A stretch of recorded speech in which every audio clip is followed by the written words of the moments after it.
Hey everyone, Tyler here at The Movie Beat. Welcome back to another Korean movie review and reaction video. In this one, I'm going to be sharing with you guys some thoughts on a brand new Korean comedy heist film called Pipeline that I just saw at Lotte Cinema here in Korea today. It just released today, so pretty excited to see it. This one was directed by Yoo Ha, and if you guys have been following this channel, you've probably heard me say his name before, maybe. I do have a couple reviews of his films that I'll put some links in the description box below, particularly Once Upon a Time in High School, as well as Howling off the top of my head. But this director is really, in my opinion, one of the main directors responsible for helping the Korean crime genre to find that identity of its own, especially with this Streets trilogy that I've mentioned before. He directed A Dirty Carnival, Gangnam 1970, and the aforementioned Once Upon a Time in High School, The Spirit of Jeet Kune Do.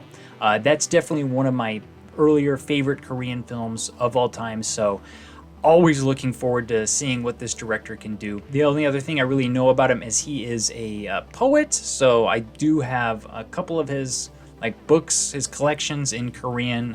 One of them came with some special editions in the past, so we can know going into some of his films that the ones that he writes are going to have perhaps a little bit of a poet's edge to them.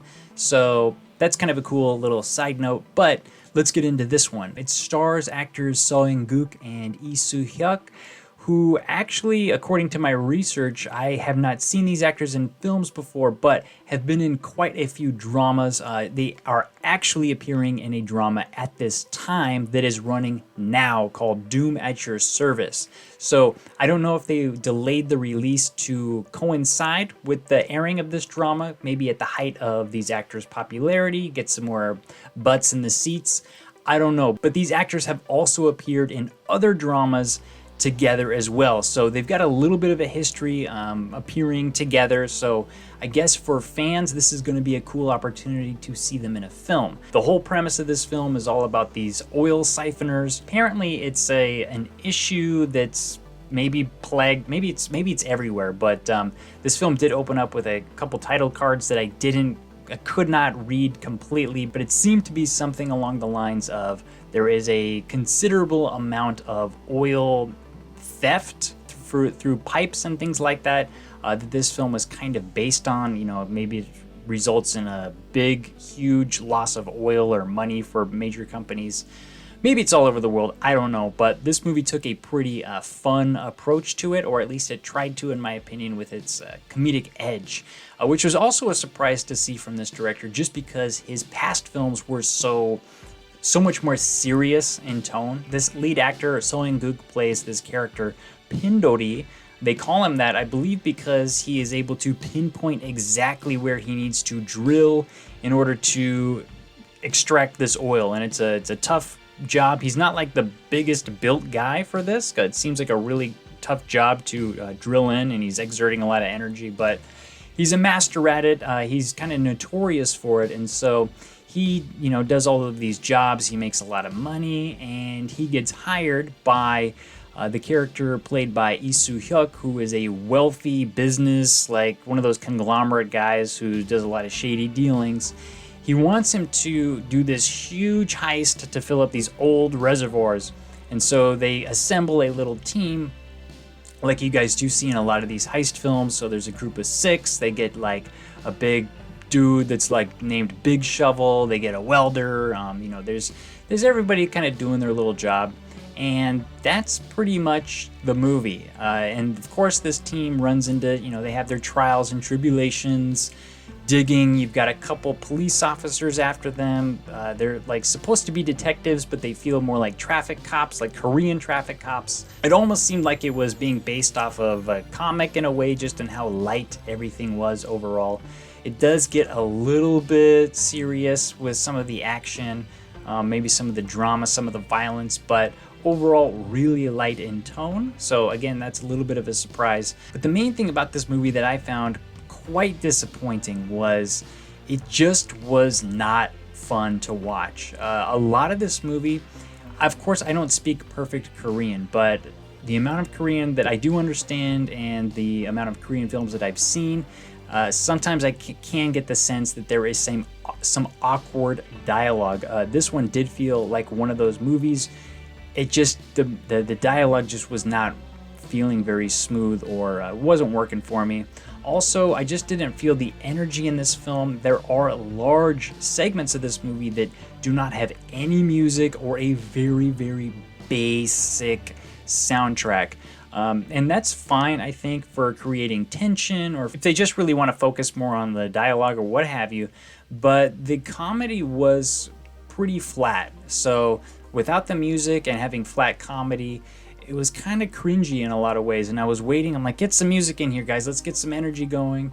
It just wasn't happening. And then the music that would come on was kind of the same little comedic riff that would come on every time there was, you know, a little mini action segment, you know, ding, ding, ding, ding, ding, ding, ding, ding, and kind of repetitive in that sense. So it wasn't like an Ocean's 11 where you really want these guys to get out with the big win and they can all high five and victory in the end, because they were hired by this evil corporate guy who won't let them go. So they're almost being forced to do this job against their will. Maybe they're going to get some money, but it's beyond money now, where they're just being almost held at gunpoint to finish the job. So whether they finish the job, it is not out of success, like, hey, we got the oil, we're going to be so rich now.